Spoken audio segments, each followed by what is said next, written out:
Check yes or no. No matter what question you select, Government of Alberta will be the instigator of the process. Will Albertans get to choose sides between Canada or separation? A message to the province. We saw a very strong majority of Albertans saying that electoral boundary changes should be made by an independent commission and not by elected officials. A poll finds Albertans are skeptical of the UCP's plan to redraw the election map.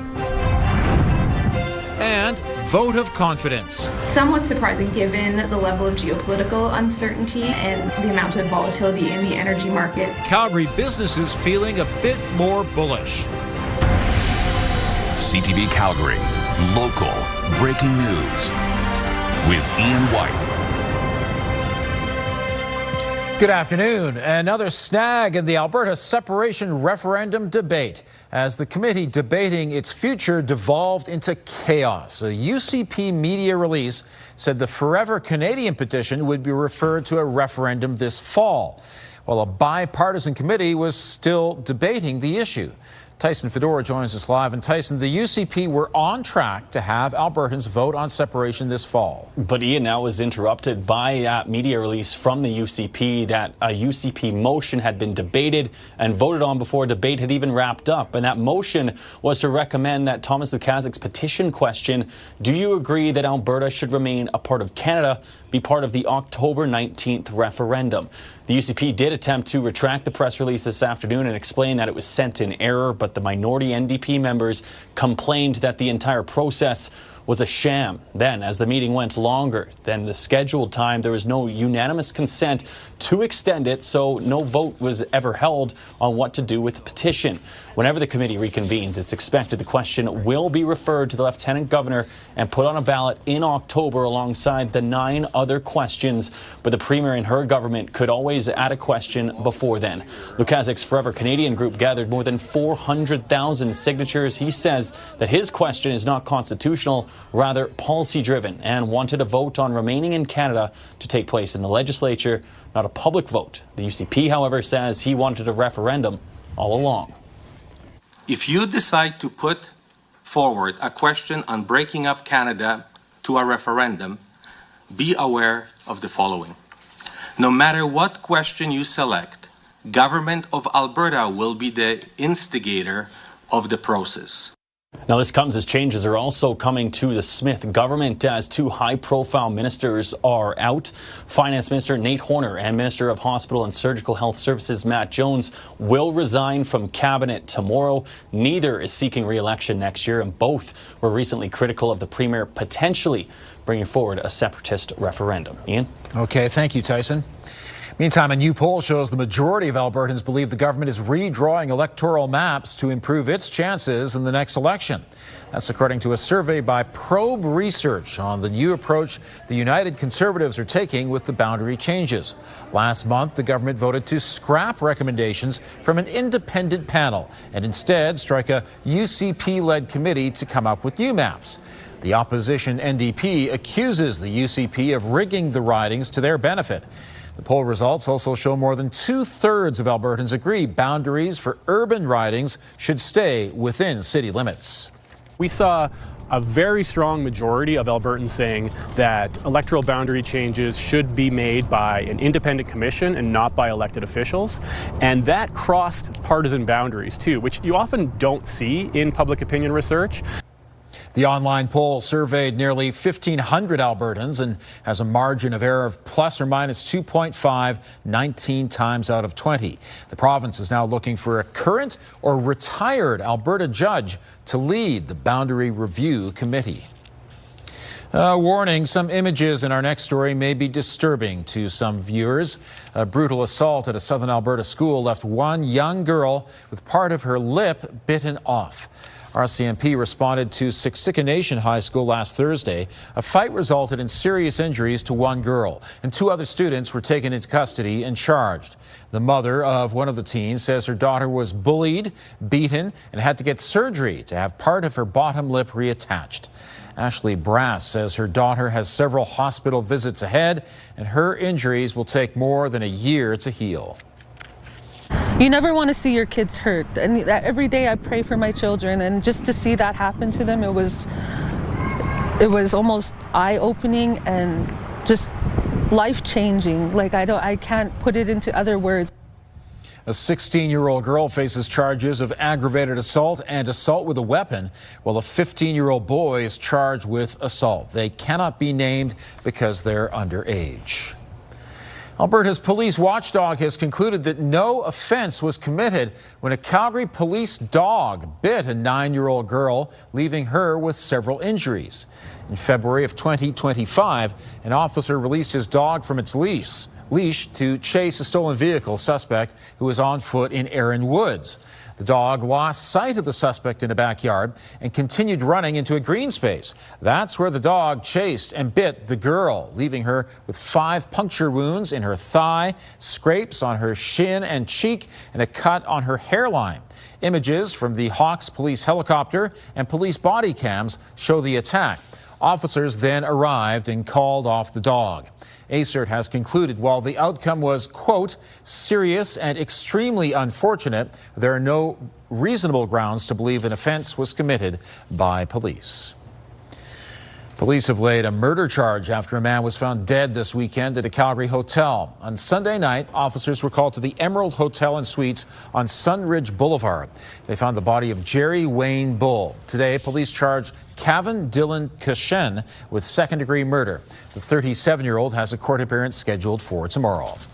And 2 Calgary men have been charged following last week's shooting in Airdrie. RCMP say 4 people were injured after shots were fired and a person was run over during what police believe is a targeted incident.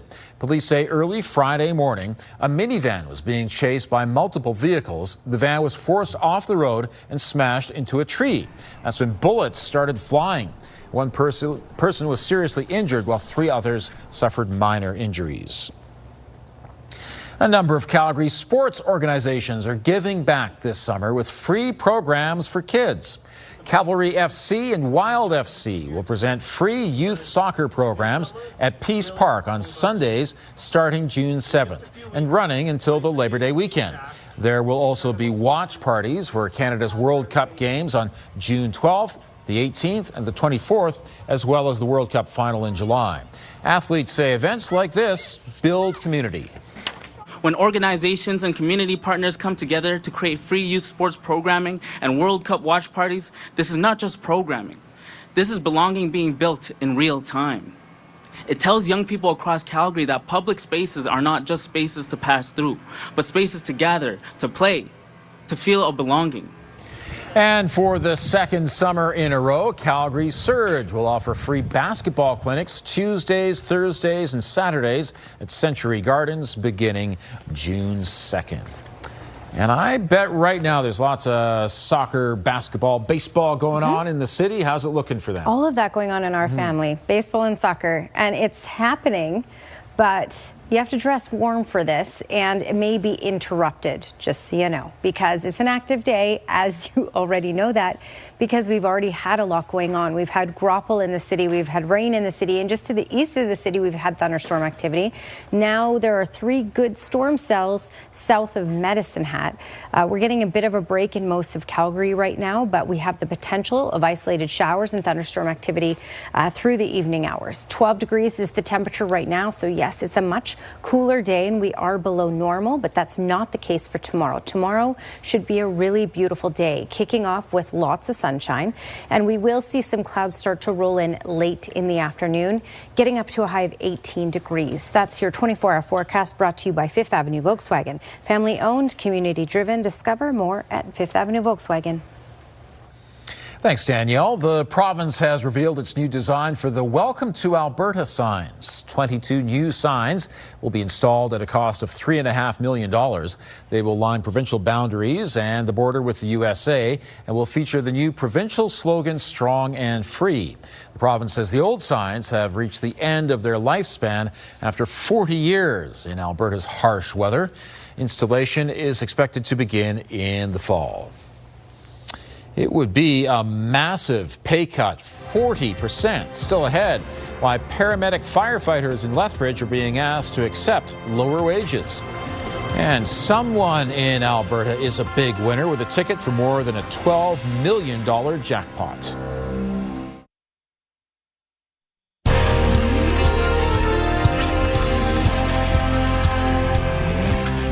Paramedics in Lethbridge are being asked to take a significant pay cut to retain that city's integrated fire EMS model. City administration has proposed a 40% wage cut to align with provincial rates. In Lethbridge, an advanced care paramedic firefighter makes 17% more than the provincial rate. For primary care paramedic firefighters, the difference is 39%. The local firefighters union says people in these positions are trained for two jobs, medical and firefighting, and they should be fairly compensated. While the union rejected the first offer, it says it's willing to negotiate. We want to be part of the solution. We can't be all of the solution. I think it's unfair to ask our members to be the entire solution, but we are willing to work with the city to be part of that solution. Lethbridge is one of several municipalities issued an ultimatum by the province. In order to keep their integrated services, they have to pay an additional $3.7 million a year. The mayor of Lethbridge says the city can't afford that, so it's also searching for a cheaper contracted service. Alberta's government says it will use artificial intelligence to improve the healthcare system, and that includes reducing wait times. The province plans to spend $10 million over 3 years to support the Alberta Machine Intelligence Institute in Edmonton. The work is meant to reduce wait times, expand healthcare capacity, and improve patient outcomes for Albertans. The head of the institute says Alberta will be the first to use these technologies, but the rest of the world will want to use them too. All right, Danielle, your long-term forecast looks especially tantalizing. Yeah, we're getting into a nicer stretch of weather here because we've paid some dues. Sure have. Wow, May long was a tough camping weekend. Okay, and it's been an active couple of days today and yesterday with the showers and the isolated thunderstorms. Yep, so we have that potential in Calgary right up until about the midnight hour, and then it starts to really clear out and set us up for some more stable weather. But it's cold. 12 degrees is the high today, also the current temperature. A normal daytime high for us is 17 degrees, so we're certainly below normal, and the wind has made things feel, and the rain has made things feel even cooler out there.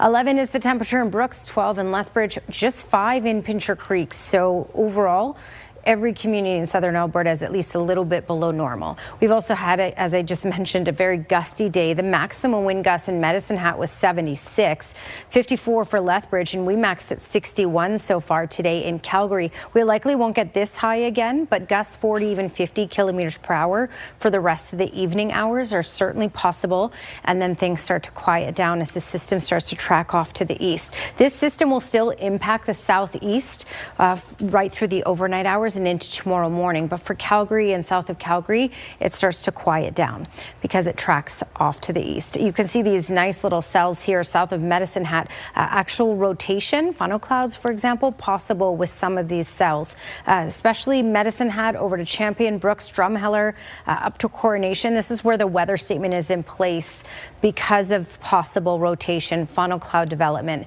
Small chance it can make it to the ground and actually become a weak tornado. Very small chance of that, but there is a small possibility. And north of Calgary, so Airdrie and up, Cochrane included in this, there is a frost advisory in place for tonight as we dip to or just about to that freezing mark. Plus we have that moisture. All right, here's a look at the future cast. Let's advance this to 10 o'clock tonight. Still the potential for isolated showers even at 10 o'clock tonight in Calgary, even a non-severe thunderstorm. Short-lived though, because then it's out just after the midnight hour. But again, Lethbridge over to Medicine Hat, it's going to impact this area even through tomorrow, and late day instability will pop up closer to the Saskatchewan border tomorrow. But for Calgary, just late in the afternoon, we'll notice the clouds increase. So a nice forecast for us. 18 degrees as our daytime high. Sunshine for the morning, early afternoon, clouds increasing late in the afternoon. Friday, there will be a decent amount of cloud cover, also some sunny breaks, and there is a decent chance of getting showers later in the evening, so after 7 p.m. A high of 20 for Friday, 21 for Saturday, and then still in the 20s likely on Sunday. For the weekend, you're basically looking at a mix of sun and cloud. The next thunderstorm activity shouldn't arrive until late Monday. Thanks, Danielle. Someone in Alberta has won over $12 million in the latest Lotto Max draw. The winning ticket was purchased somewhere outside of Calgary and Edmonton.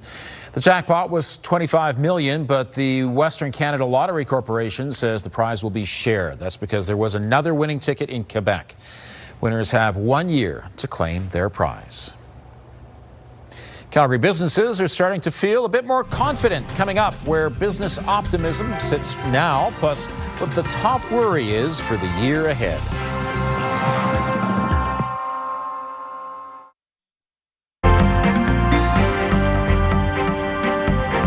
Donald Trump seems to think the conflict in the Middle East could be resolved soon. Joining me is Dave Popowich, Portfolio Manager with the Popowich-Karmali Advisory Group. And Dave, we've heard before the war could soon be over, but once again, the U.S. president says it's nearing an end.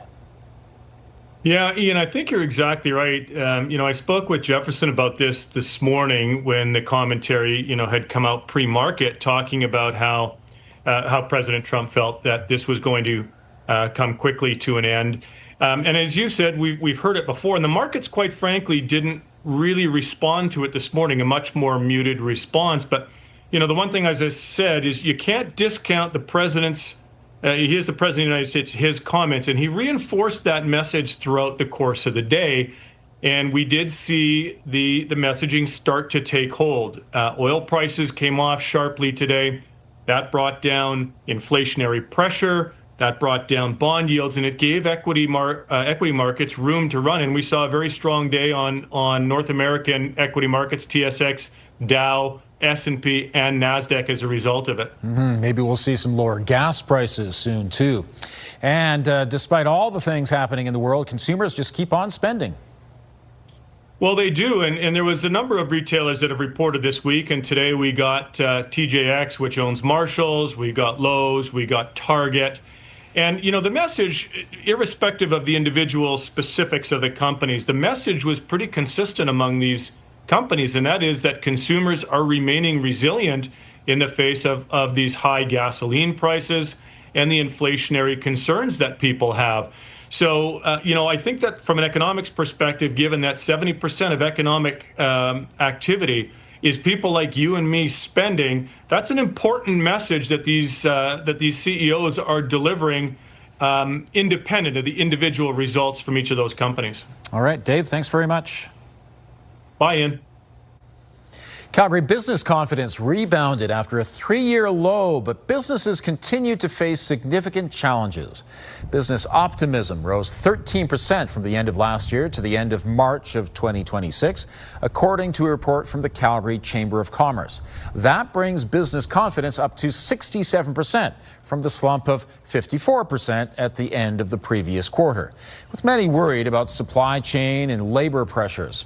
65% of businesses say their main concern now is rising costs, especially due to fuel prices, but overall optimism still increased.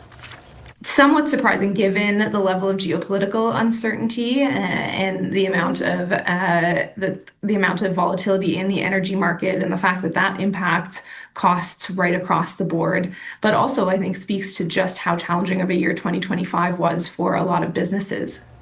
Businesses also say consumer demand is less predictable, which came in as the third biggest concern, up 11%, and at its highest level in nearly 4 years. The UCP announces a separation referendum has been recommended, while the issue is still being debated by a committee. Here's Tara Nelson with a look ahead to CTV News at 6. Hi, Ian. This afternoon, a UCP Majority Committee heard from the leader of the Forever Canadian petition. Shortly after Thomas Lukaszuk spoke against holding a referendum, the UCP caucus sent out a press release saying the committee recommended one take place.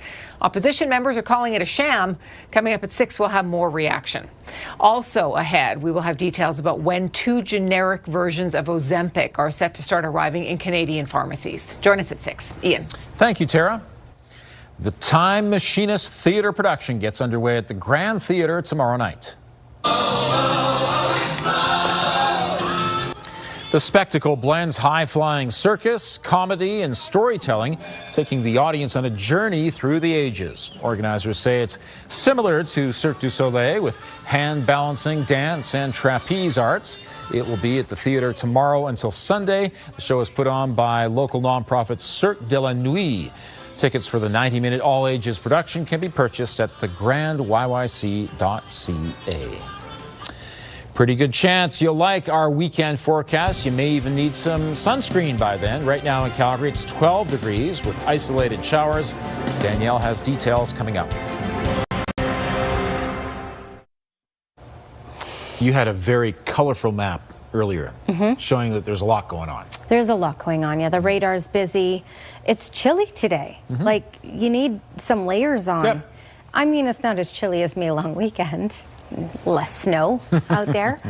12 degrees current temperature. Today's daytime high. 17 is what's normal. And hey, look at that. Tomorrow, just above normal. A lot of sunshine for the day with the clouds increasing late in the afternoon.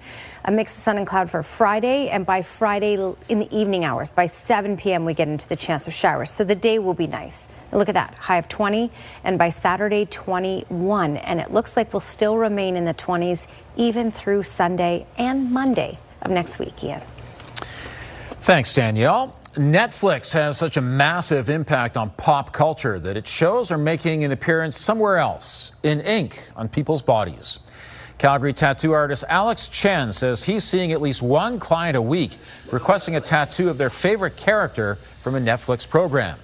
In a nationwide survey by Netflix Canada and Abacus Data, 9% of Canadian subscribers have a tattoo inspired by shows from the streaming service. Chen says he understands why people would want such a tattoo. That people would love to get that permanently on their skin is like, you know, definitely a thrill for me. But in a way, like I'm not surprised because nowadays it's just so easy to get connected with different shows and such, not just like on a click on TV. You can even access it on your iPad, on your cell phone and everything. And Chen says some of his favorite work right now is designs from K-pop Demon Hunters because it's a show he enjoys with his 4-year-old daughter. Very nice. Thanks very much for joining us. Now here's the early edition of the CTV National News.